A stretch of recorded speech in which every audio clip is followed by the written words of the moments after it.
Yaqinlaringiz og'ir holatdagi bemormi? Reanimatsiya yoki e'tiborli tibbiy parvarish kerakmi?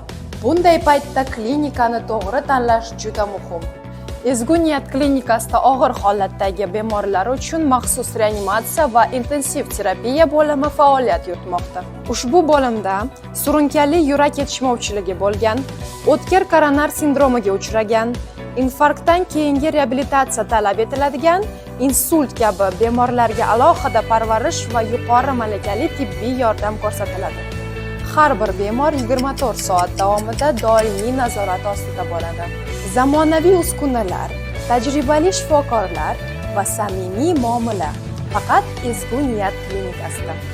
Yaqinlaringiz hayoti muhim va ularni ishonchli qo'llarga topshiring. Murojaat uchun ushbu raqamlarga qo'ng'iroq qiling.